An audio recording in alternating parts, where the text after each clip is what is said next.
Buenas tardes nuevamente. Continuando con el ciclo de exposiciones, tenemos la grata exposición a continuación del doctor Leonel Cristian Martínez Ceballos.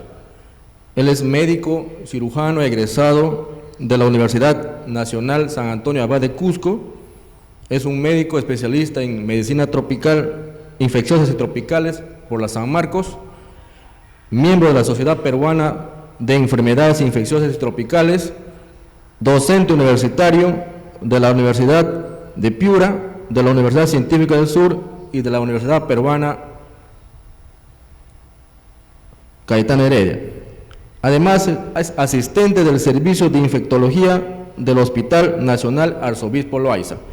El tema que va a plantear el doctor esta tarde es antibióticos en gestación. Doctor Leonel, muy buenas tardes.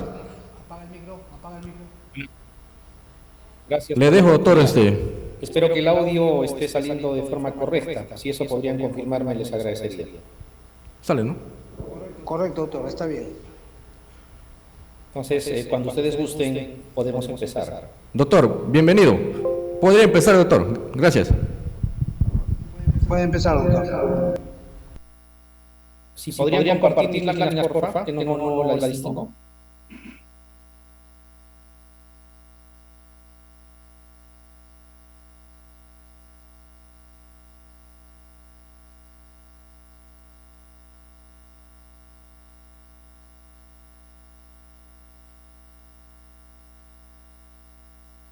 Ok, doctor, puede empezar. No se distingue, por favor, no se distingue la...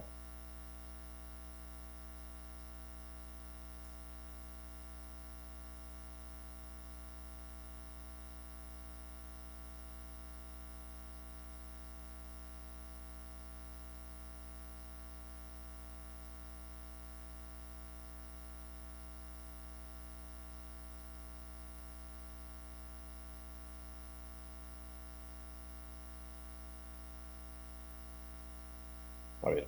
Un segundo.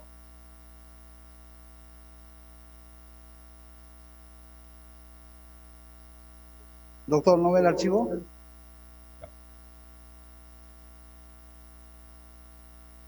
¿Se distingue? Acabo de compartirlo de...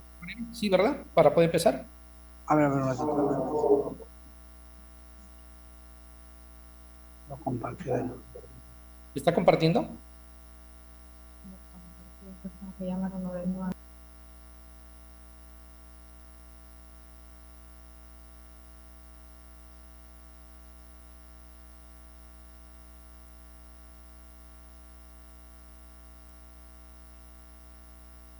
Hola.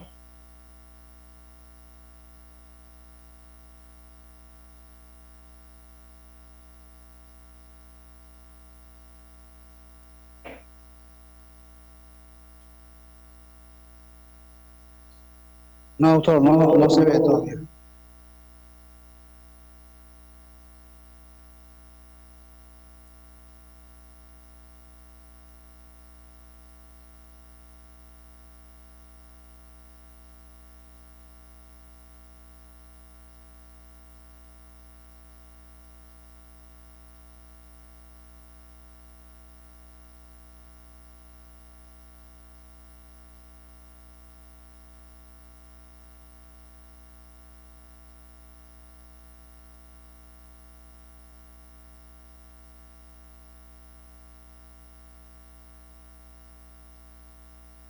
Recording in progress.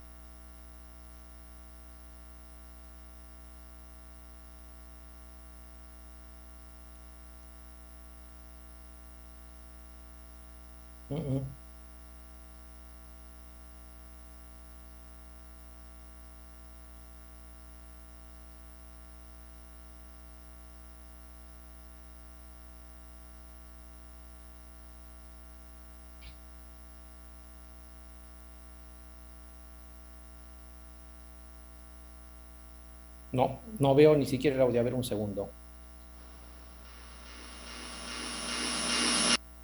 Ahora sí, ahora sí. Ya, ahora sí está la presentación. Ya, doctor, puede empezar.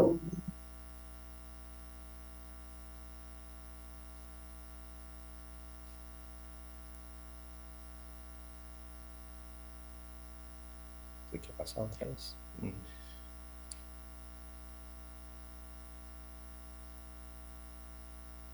No sé si tocaron algún teclado. Estaba ahí. Cuando habló, desapareció otra vez. Solo aparece pantalla negra.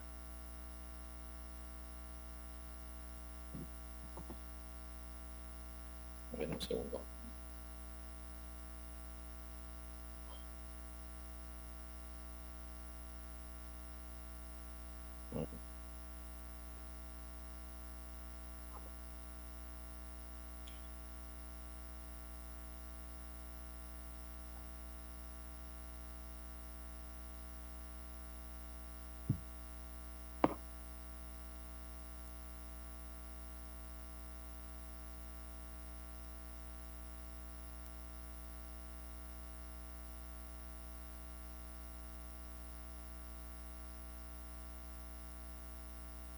Recording in progress.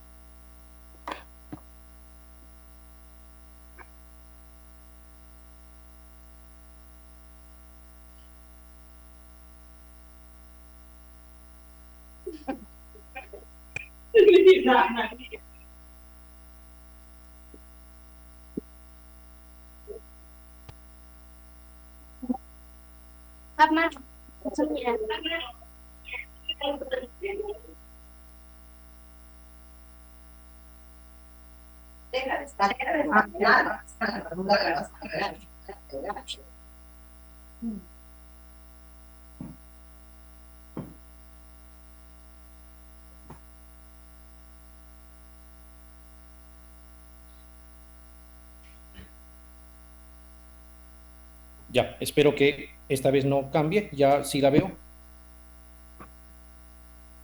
A ver, voy a mover un segundo. Ya. Bueno, buenas tardes. Con las dificultades que se han presentado, les pido mil disculpas. No es algo que yo pueda en este momento manejar. Felizmente está aparentemente todo bajo control. Solo le voy a pedir, por favor, que me ayuden con el paso de las láminas. Siguiente, por favor. Gracias. Bueno, tenemos objetivos hoy que vamos a intentar efectivizar al final de la ponencia. Es un tema bastante importante, considerando que la gestante en general, vamos a decir, sufre alteraciones que van a modificar la conducta de los antibióticos o de los fármacos en general. Son modificaciones fisiológicas que todos conocemos, ustedes mejor que nosotros, y que van a repercutir de forma directa con el uso de los antibióticos y obviamente también en el éxito terapéutico al intentar combatir algún tipo de infección. Entonces tenemos como objetivos, por ejemplo, que nosotros podamos reconocer esos cambios, no tanto los fisiológicos, sino su repercusión desde el punto de vista farmacocinético durante la gestación, que va a ser diferente de acuerdo al trimestre al cual se encuentre, e incluso si tiene alguna patología añadida que no sea necesariamente infecciosa. Lo mismo, necesitamos reconocer también las características farmacodinámicas de estos mismos antibióticos durante la gestación y con ello poder identificar algunas características propias de estos antimicrobianos para poder combatir de manera exitosa los cuadros infecciosos que puedan presentarse. Entonces, finalmente vamos a intentar socializar de 2 o 3 patologías más importantes, más prevalentes, más o menos qué cosa es lo que nos dice la literatura en el momento de combatir estos cuadros infecciosos. Siguiente, por favor.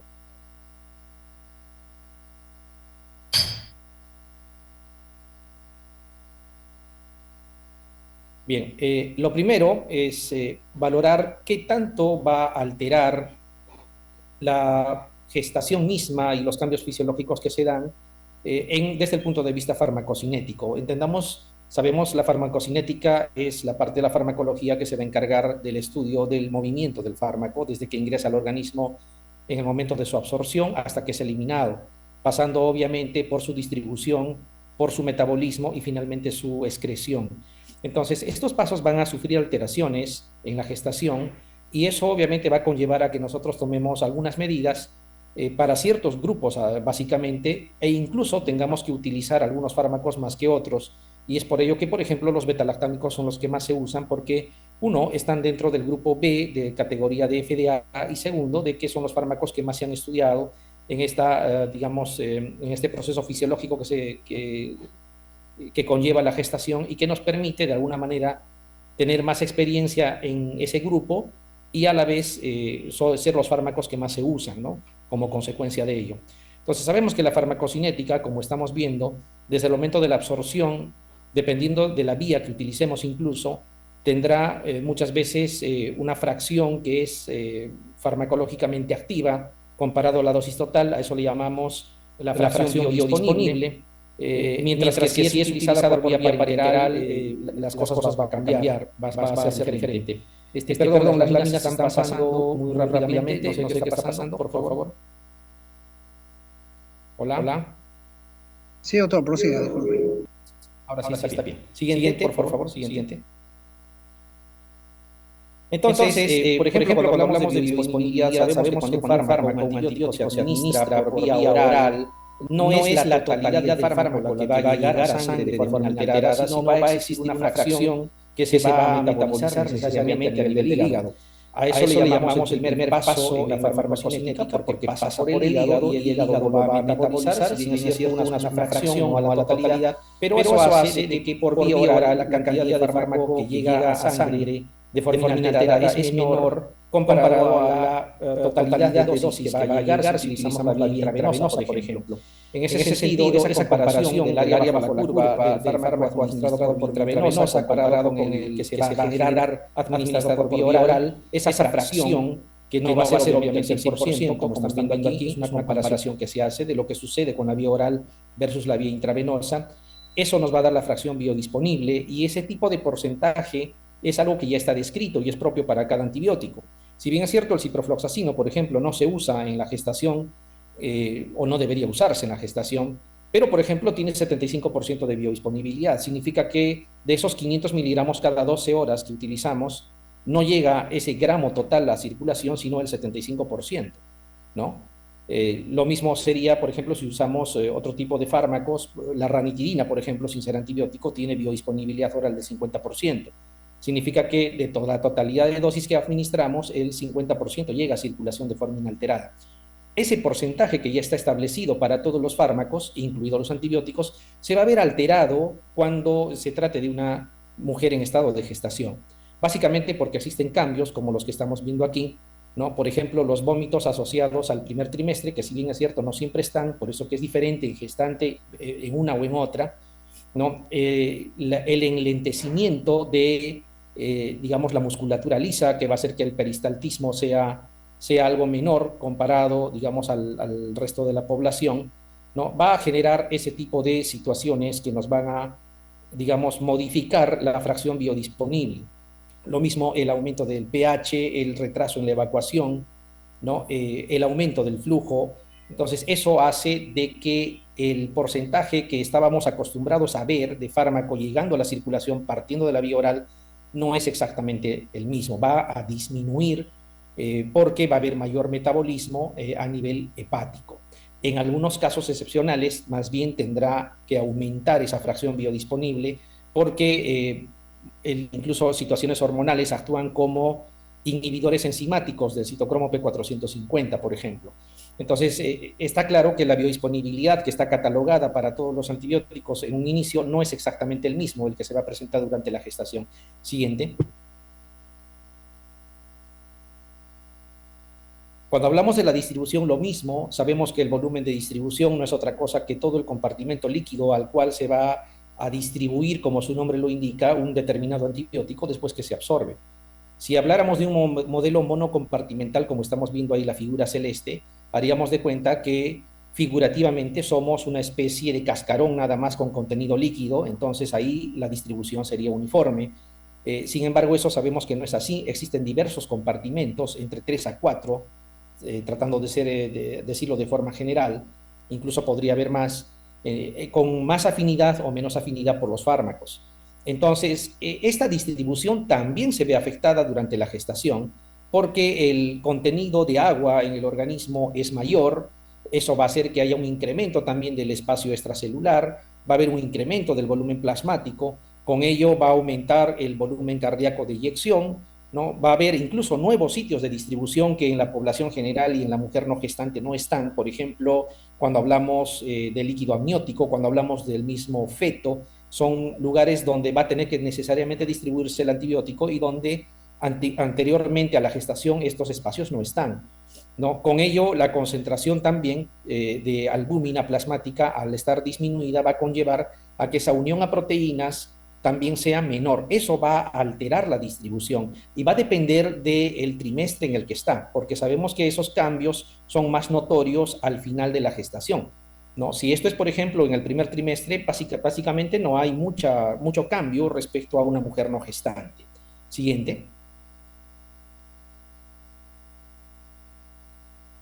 Cuando hablamos de el intercambio materno-fetal, la barrera placentaria se va a comportar como una membrana biológica más. Es decir, el fármaco, por ejemplo, cuando se absorbe, necesita pasar por membranas biológicas. Lo hace a través del mecanismo de difusión pasiva, sin gasto de energía, de mayor a menor concentración. Eso de forma fisiológica. Entonces, cuando estamos frente a una mujer gestante, más allá de que esto sucede de manera fisiológica, también este fenómeno se va a tener que repetir cuando el fármaco se encuentre en la barrera hematoplacentaria. Entonces, van a participar los mismos factores que conocemos para la absorción de los fármacos en general. Por ejemplo, el grado de ionización. Sabemos que, por ejemplo, un fármaco de un determinado pH, cuando se expone a un pH de características contrarias, es decir, por ejemplo, un alcalino en medio ácido, o un ácido en medio alcalino, este se va a ionizar y cuanto más se ionice, se absorbe menos. Eso mismo va a pasar cuando hablemos de la placenta. A mayor ionización, ese fármaco se va a absorber menos o va a pasar menos, en todo caso, este tipo de barrera. Lo mismo dependerá del tamaño del peso molecular. Cuanto menos peso molecular tenga, va a ser más fácil que pueda atravesar. Cuanto más disuelto esté, ¿no? Cuanto más liposoluble sea el mismo. Entonces, esas características que se daban para la absorción por vía oral se van a repetir cuando estemos frente a la barrera hematoplacentaria. Entonces, no todos los fármacos ni todos los antibióticos van a pasar la barrera hematoplacentaria. Por otro lado, si atraviesan, no todas la van a hacer con las mismas características o con la misma intensidad. Entonces, debido a ello, hay fármacos que se han estudiado más, otros que se han estudiado menos, en otros hay mucha más experiencia y en otras menos. De ahí que son algunos los fármacos que se sugieren desde el punto de vista de los antibióticos que deben de ser los que se tienen que usar durante la gestación. Siguiente. Lo mismo cuando hablamos del metabolismo biotransformación, es decir, cuando ya el fármaco se usó, cumplió su mecanismo de acción, se tiene que depurar. Sabemos que debe de atravesar por dos fases de reacción simultáneas, una tras otra, las reacciones de fase 1, que destruyen al fármaco, y las reacciones de fase 2, que generalmente por el fenómeno de conjugación hacen de que este fármaco sea más polar, más hidrosoluble y sea más fácilmente eliminable. Entonces, estas reacciones de fase 1 y de fase 2 también van a verse alteradas porque, entre otras cosas, por ejemplo, la progesterona va a generar fenómenos de inducción. Al decir fenómenos de inducción, significa que el sistema de enzimas del citocromo P450, que se encarga de metabolizar a los fármacos, va a ser estimulado más de la cuenta y eso va a generar de que, por ejemplo, un fármaco se pueda metabolizar más rápidamente o en mayor intensidad con respecto a, digamos, en el caso de una mujer no gestante. Dependiendo de la edad gestacional, ¿no? Y dependiendo de otros factores más, este fenómeno puede ser mayor o menos intenso, dependiendo, y eso de todas maneras hace de que uno, idealmente, incluso si usara ciertos fármacos, tendría que monitorear la concentración. Como eso nosotros no lo hacemos y como no es una medida rutinaria en las gestantes, ese es otro de los motivos por el cual se trabaja con ciertos antibióticos que son los que, digamos, menos alteraciones sufren, y en este caso estaríamos hablando de los betalactámicos. Los betalactámicos son aceptados universalmente como los que se deberían usar con más frecuencia cuando sean necesarias en una mujer gestante. Avanzamos, por favor. Y en el momento de la eliminación lo mismo, la filtración glomerular, ¿no? Va a ir incrementando hasta que en algún momento, incluso al final de la gestación, se duplica. Eso hace de que la posibilidad de eliminación del fármaco sea más intenso que en la población no gestante. Al inicio de la gestación este fenómeno no se distingue tanto. La forma como se elimina va a seguir siendo la misma, respetando la vida media de cada fármaco. Recordemos que la vida media es el tiempo que necesitamos como mínimo para que la concentración del fármaco se reduzca a un 50% de lo que inicialmente era. Entonces, cada tiempo de vida media que transcurre, el fármaco va a ir eliminándose de 50% en 50% de la concentración que en ese momento se encontraba. Por ejemplo, en la primera vida media se va a ir al 50%, pero quedará el otro 50%. En la siguiente vida media se va a ir al 50% también, pero de lo que quedaba en ese momento. Entonces se irá el 25%, si somos exactos. Y así se va a ir sumando, de tal manera que en la quinta vida media se asume que la concentración del antibiótico ya es prácticamente residual y no, digamos, ejerce ningún tipo de efecto terapéutico a nivel del organismo. Esto mismo va a pasar en las gestantes. Sin embargo, por el incremento de la filtración glomerular, este fenómeno va a ser más intenso. Probablemente en la cuarta vida media o incluso en algunas circunstancias en la tercera vida media podríamos asumir que el fármaco ya se ha eliminado del total del organismo. Avanzamos, por favor.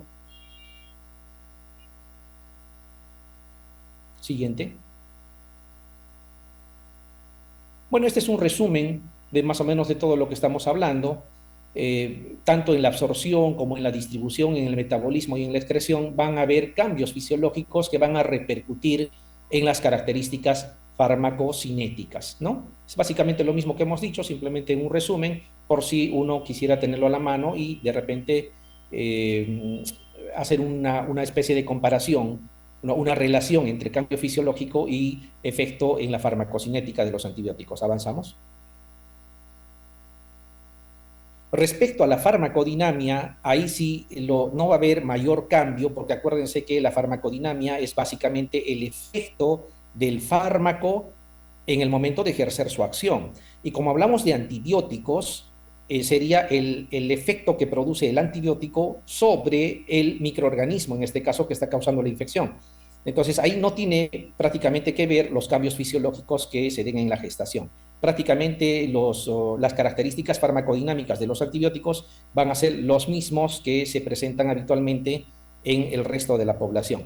Recordemos que los antibióticos se van a subdividir en dos grupos grandes, los que dependen de la concentración, ¿no? Y los que dependen del tiempo. Esto significa que van a existir antibióticos que van a tener mucho mejor efecto cuando se den dosis altas, incluso una sola vez al día, ¿no? Superando largamente la concentración inhibitoria mínima, y cuando este antibiótico disminuya incluso por debajo de esa concentración inhibitoria mínima, el efecto terapéutico, el efecto microbiológico de la erradicación del microorganismo se sigue dando porque tiene un efecto postantibiótico marcado, ¿no? Ese es un grupo especial de antibióticos que no son tan usados en la gestación. Estamos hablando, por ejemplo, ahí de las quinolonas y estamos hablando de los aminoglicósidos.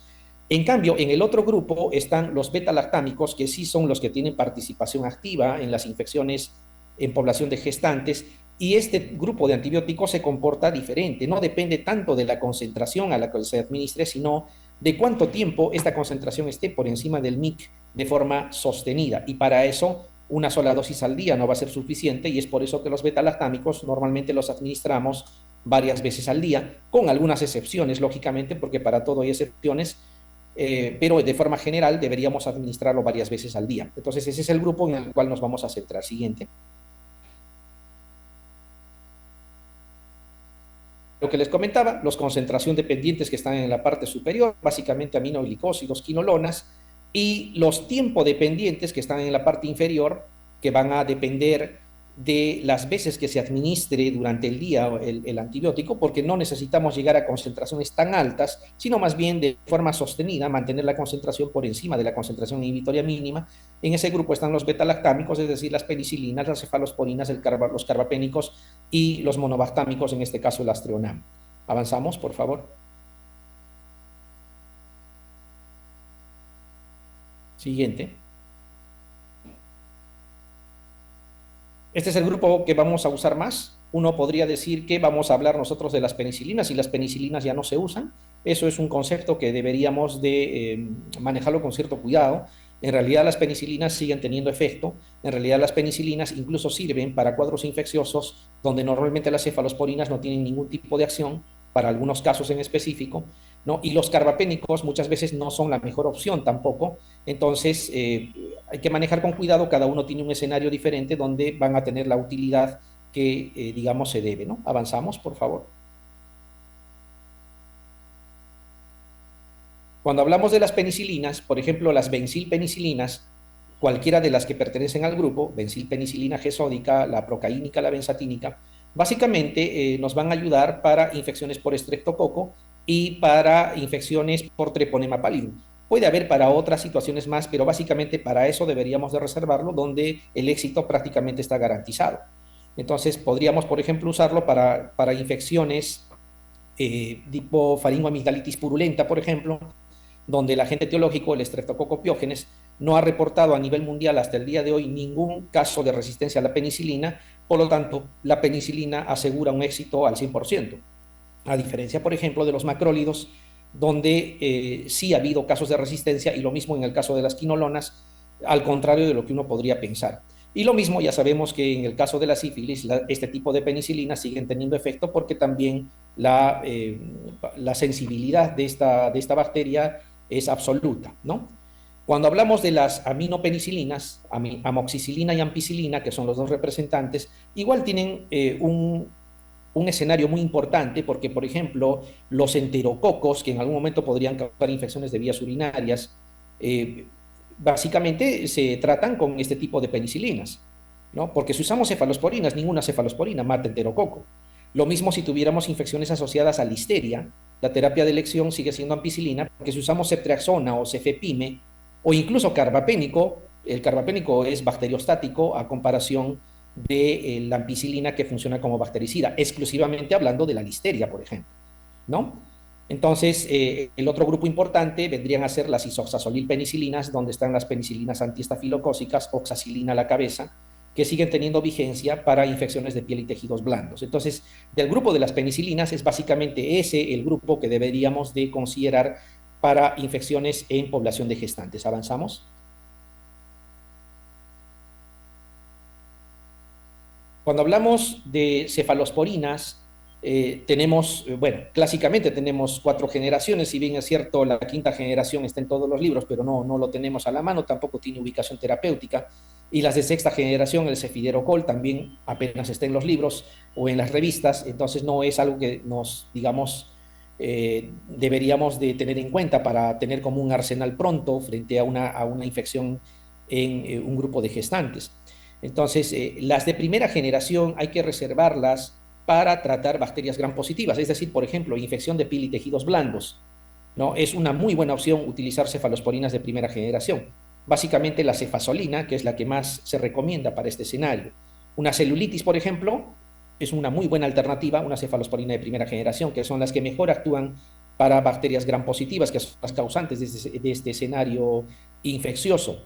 Las de segunda generación, básicamente de todas las de segunda, es la cefuroxima la que mejor, digamos, efecto tiene, tanto así que es comparable con la potencia y con la eficacia que puede presentar una cefalosporina de tercera generación. Se puede utilizar, por ejemplo, en neumonías, en pielonefritis, ¿no? Incluso en cuadros de meningitis. Hablando específicamente de gestantes, la mayor utilidad son las infecciones de vías urinarias altas, donde la cefuroxima puede fácilmente tener un escenario adecuado. Cuando hablamos de cefalosporinas de tercera, de hecho que sigue siendo la ceftriaxona la piedra angular del tratamiento para las pielonefritis, para las neumonías adquiridas en la comunidad que necesiten internamiento, por ejemplo, ¿no? Y dejamos los carbapénicos para infecciones donde haya sospecha de bacterias MDR, sobre todo de tipo gram negativas, o cuando tengamos infecciones del ámbito intrahospitalario con resistencia a la ceftazidima y estamos obligados a usar carbapénicos. En ese sentido, hay que recordar que el imipenem-cilastatina no deberíamos de tomarlo como primera línea, más sí el meropenem o el ertapenem, dependiendo si está o no presente las pseudomonas, porque el imipenem cilastatina puede generar más efectos de tipo neurológico, incluso si la gestante tiene antecedente de procesos convulsivos, podría desencadenar este cuadro. Entonces no es tan recomendado como sí lo es el meropenem, y si no está presente la pseudomonas, es para otro tipo de bacterias como un E. coli bleh, una pielonefritis, por ejemplo, sí podríamos usar ertapenem en este caso, ¿no? Entonces son los escenarios que nosotros podríamos guardar para este tipo de infecciones en la población de gestantes. ¿Avanzamos? Y el Astreonam, bueno, básicamente solo para mencionarlo, está en muchas guías, pero no es de uso rutinario. Nosotros, siguiendo las guías clínicas, lo reservamos para infecciones por bacterias gram negativas, que sean no fermentadoras, tipo Acinetobacter, por ejemplo, que sean MDR, donde, por ejemplo, asociado a la ceftazidima bivactán, se puede digamos, sortear la presencia de algunas carbapenemasas, pero es para tratamiento dirigido y no es de uso rutinario tampoco en las gestantes. Siguiente. Entonces, siendo el grupo mayoritario los betalactámicos, recordemos que están en el grupo B, ¿no?, de la clasificación de la FDA desde el punto de vista de NOXA para la gestación. En la categoría A prácticamente no hay fármacos establecidos dentro del grupo de los antibióticos. Esos que usamos de manera inocua y nos va muy bien, como la amoxicilina, por ejemplo, como la ceftriaxona, son de categoría B. Hay que evitar los aminoglicósidos, hay que evitar las tetraciclinas, hay que evitar las quinolonas, como conocemos, y de preferencia usar básicamente betalactámicos, que es lo que más se recomienda. ¿Avanzamos? Cuando nosotros hablamos, por ejemplo, de neumonía adquirida en la comunidad, hay que considerar lo que tanto la Asociación Americana de Tórax como la Asociación de Enfermedades Infecciosas de Norteamérica, es decir, la ATS y la ITSA, nos recomiendan. Las últimas guías, las que se están usando en la actualidad, siguen considerando, y de hecho que es así, el agente etiológico de neumonía adquirida en la comunidad, y en la población, en la de gestantes, esto no varía. Entonces, a veces por lo que es gestante, y eso a veces sucede también aquí, quieren dar combinaciones como meropenem más vancomicina porque creen que con eso le van a hacer un favor a la gestante. En realidad no tiene un sustento, digamos, para nada basado en la evidencia. Muy por el contrario, exponemos a la gestante a efectos nocivos porque los fármacos no son inocuos en realidad. Entonces, se sigue recomendando, por ejemplo, si es una mujer hemodinámicamente estable en estado de gestación, lógicamente, al igual que las neumonías adquiridas en la comunidad en población no gestante, mientras estén hemodinámicamente estables, mientras toleren la vía oral, la amoxicilina sigue siendo la terapia de elección. No lo digo yo, lo dice las guías de la ITSA y de la ATS, ¿no? Amoxicilina a dosis más elevadas de las convencionales que se utilizan para las faringoamigdalitis, 1 gramo cada 8 horas, por ejemplo, entre 5 a 7 días incluso, ¿no?, es lo que se recomienda. Podrían asociar a macrólido, como no también. La ATS te recomienda que lo asocies a macrólido, mientras que la ITSA te recomienda inmunoterapia. Cuando no es posible utilizar penicilina, recién ese es el escenario donde puedes usar cefalosporinas. Y generalmente es lo que nosotros hacemos de entrada. Bueno, al final no hay mucha variación. Cefalosporinas a veces asociado a un macrólido, porque se supone que podría haber una coinfección con un agente atípico causando una neumonía típica. Lo demás ya es una situación que tendría que ser terapia dirigida o terapia dependiendo si la gestante, por ejemplo, tiene riesgo o claramente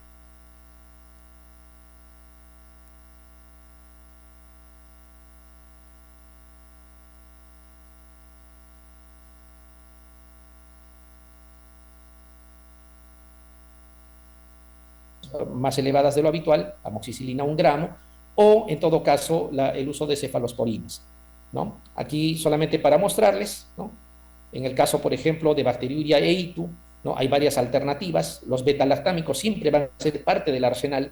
No se ha dejado de lado ni la nitrofurantoína, tampoco el caso de la fosfomicina como saltrometamol. Son fármacos que se pueden usar. Si bien es cierto, el cotrimoxazol no está recomendado, no, pero desde el punto de vista microbiológico sí es una buena alternativa. No para el caso de las gestantes, de hecho que no. ¿Avanzamos? Siguiente, por favor. Ahí está. Gracias. Bueno, ya casi para terminar, por ejemplo, acá vemos cómo deberíamos manejar una ITU. No vamos a hablar todavía de la posibilidad de resistencias, porque eso lo vamos a ver mañana, tenemos otra charla. En el caso de hoy, básicamente la terapia, cómo debemos de empezar a manejar una ITU en una gestante. En una ITU baja, que va a ser lo más frecuente, o incluso bacteriuria asintomática, que en el caso de población de gestantes sí está recomendado tratarla, ¿no? Lo primero es asegurarnos que no tenga condiciones de ITU alta. Ya sabemos que debemos interrogar por síntomas generales, evaluar que no tenga señales de infección más allá de la vejiga. Si esto se cumple, es una ITU baja, y esta ITU baja hay que valorar si tiene o no factores de riesgo para bacterias MDR, que básicamente son tres. El uso previo de antibióticos en los últimos 3 meses es una de las posibilidades. El que haya tenido un aislamiento previo de una bacteria MDR, por ejemplo, también, el que haya estado hospitalizado, o en todo caso sea una persona relacionada a los servicios de salud. Podría ser personal de salud, por ejemplo, que podría estar colonizado. Si no cumple con estos criterios, entonces no hay necesidad de pedir incluso urocultivo. Si cumpliera con los criterios, se pide urocultivo, y la terapia básicamente es la misma. Con urocultivo o sin urocultivo es básicamente la misma. O sea, tenemos nitrofurantoína, tenemos fosomicina, trometamol, 2 fármacos que actúan muy bien en vejiga, concentran muy bien en vejiga, evaden incluso los mecanismos de resistencia, eso mañana lo vamos a ver, y deberían ser los llamados a ser utilizados como primera elección. El problema aquí, no, yo me imagino que debe ser algo parecido ahí donde están. Acá, básicamente lo que vemos es el abuso de las cefalosporinas de tercera generación para ITU baja. En realidad no tiene sustento utilizar una cefalosporina de tercera generación, eso hay que guardarlo para el caso de una pielonefritis, ¿no? En el caso de una ITU baja, esos 2 fármacos que hemos mencionado son los que mejor rendimiento van a dar, e incluso evadiendo los mecanismos de resistencia habituales como son las betalactamasas. ¿Avanzamos? Para el caso de las pielonefritis, obviamente sí, cefalosporinas de tercera o de cuarta. Bueno, la de cuarta hace algún tiempo que no lo tenemos muy a la mano. Podríamos utilizar, por ejemplo, la ampicilina también, ¿no? Esto de ampicilina más genta no es tan dable, a pesar de que la gentamicina como tal no está contraindicado en la gestación, no es recomendable, ¿no? No es que esté prohibido, como la streptomicina, por ejemplo, que sí deberíamos evitarla. La gentamicina es un poco más noble, sí se podría utilizar, pero no es primera línea, ¿no? Deberíamos pensar siempre en la posibilidad de una cefalosporina de tercera generación. Y si habría posibilidad de que estamos frente a Pseudomonas aeruginosa, pero no simplemente porque lo sospechemos, sino porque tiene factores de riesgo, porque ha usado sonda, porque ha estado hospitalizada, ha sido instrumentada de repente en algún momento a nivel del ámbito intrahospitalario. Entonces, o mejor aún, si es que hay un cultivo que lo señala, obviamente podríamos proceder con terapia antiseudomonas, básicamente con carbapénicos, podría ser una posibilidad, siempre evitando utilizar el imipenem y la estatina, que es el que menos se recomienda en la población de gestantes. Siguiente. Y bien, para concluir, entonces podríamos llegar a las siguientes conclusiones. Primero, que los cambios farmacocinéticos de los antibióticos durante la gestación deberían de ser evaluados de forma individualizada, debido a que uno depende del tipo de gestación. No es lo mismo una mujer, por ejemplo, que haya tenido hiperemesis gravídica a una que no haya pasado por este evento. No es lo mismo una mujer que está gestando en el primer trimestre a una mujer gestante del tercer trimestre, ¿no? Entonces, de acuerdo a ello, puede haber más o menos intensos cambios en la farmacocinética. Felizmente, desde el punto de vista de los antibióticos, cuando hablamos de los betalactámicos, estos cambios no son trascendentes, por lo tanto, no es necesario hacer mayor cambio respecto a la población general. Ese es un mensaje que a mí me gustaría que quede claro. No es como otros fármacos de otras características para otro tipo de situaciones, donde los cambios fisiológicos en la gestación sí implican cambios importantes en la dosificación, por ejemplo, o incluso en el intervalo de la posología. En este caso no, mientras usemos los betalactámicos, que son los que se recomiendan más.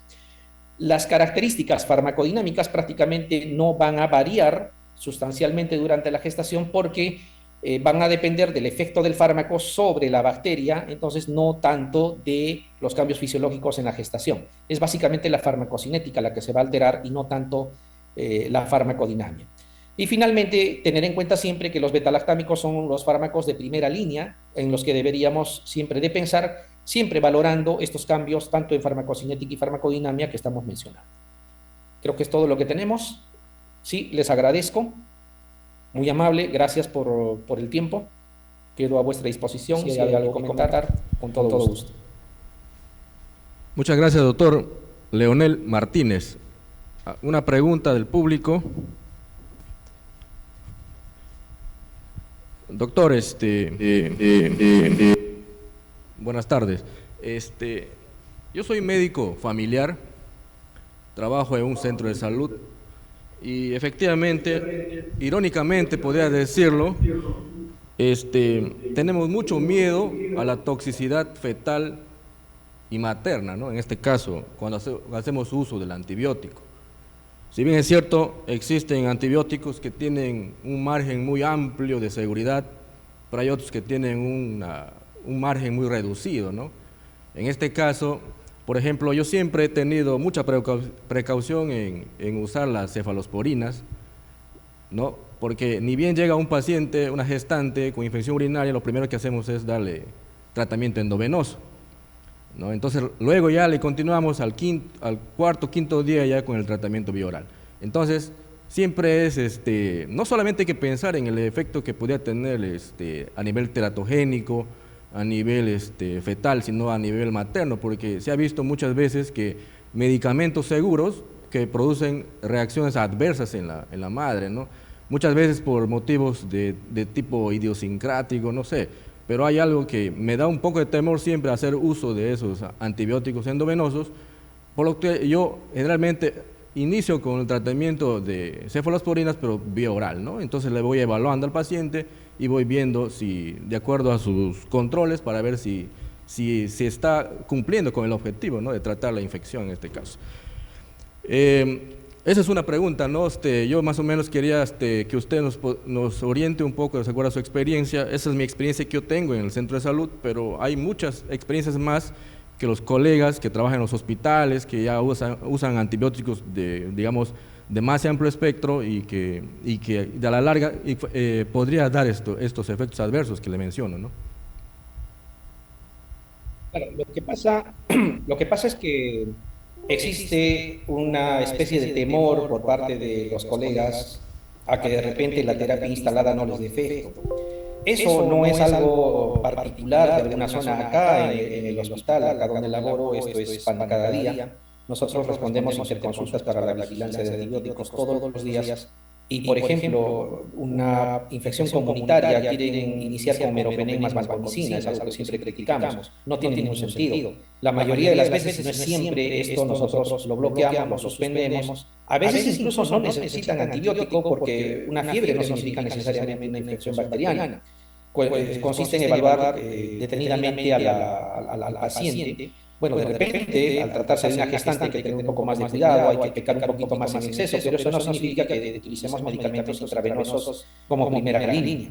Si la paciente tolera la vía oral, la terapia debería de ser por vía oral, salvo que uno no tolere la vía oral o en todo caso tenga alterado el tracto digestivo. Por ejemplo, en personas con anasarca, en personas que tienen algún trastorno digestivo que hace de que la absorción no esté, digamos, en su mejor momento, obviamente intentamos utilizar la vía parenteral, pero para lo demás es vía oral.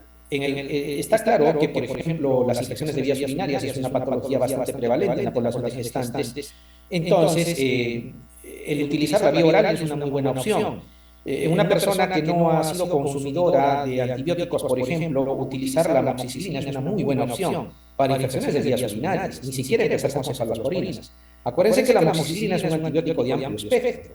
Entre otras cosas, como les comentaba, por ejemplo, cobertura bacterias que las mismas cefalosporinas no pueden coberturar. O sea, no es que por el hecho de que esté extendido el uso de la amoxicilina o de las penicilinas, estas hayan perdido su efecto. No. Para algunas situaciones específicas probablemente sí, pero tienen un rol terapéutico muy importante. Entonces, por ejemplo, usar amoxicilina es una buena opción.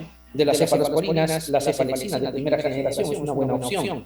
Si tuvieran a la mano nitrofurantoína, es lo mejor que puede haber para infecciones de vías urinarias. Lógicamente, respetando y teniendo cuidado en el tercer trimestre. Es una situación teórica, comúnmente no se ve, pero igual hay que respetar esa precaución. Por ejemplo, tratar de usarla en el tercer trimestre por la posibilidad de la anemia hemolítica que está descrita, ¿no?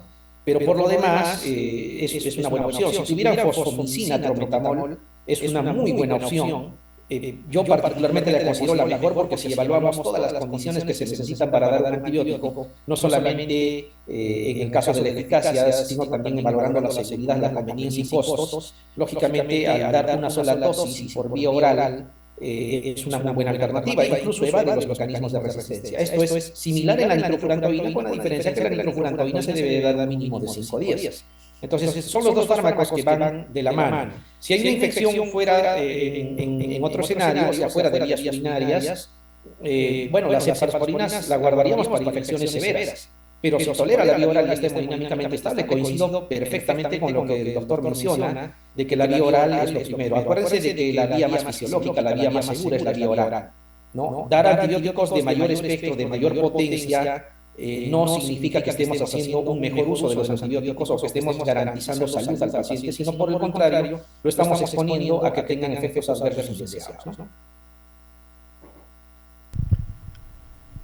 Doctor, la vía tópica, los antibióticos que se usan de vía tópica, ¿alguna recomendación, alguna sugerencia? Porque se usa mucho también eso en los establecimientos de salud. Claro, los antibióticos por vía tópica están básicamente diseñados para infecciones de piel y tejidos blandos superficiales y de escaso territorio afectado. Eso es algo subjetivo cuando decimos de pequeño segmento de piel afectado, ¿no?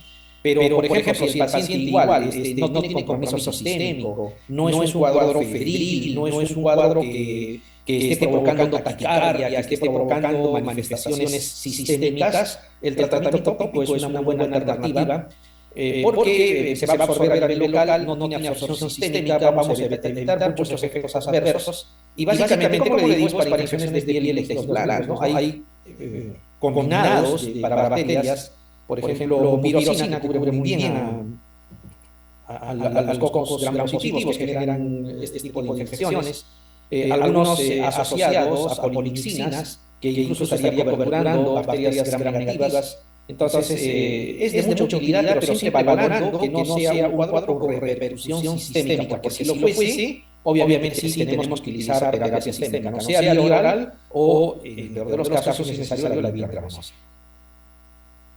Muy bien. Gracias, doctor Leonel. Una brillante exposición, se ha entendido todo lo que usted ha mencionado y le esperamos mañana nuevamente para poder continuar con las exposiciones. Gracias, doctor. Un aplauso, por favor. Gracias.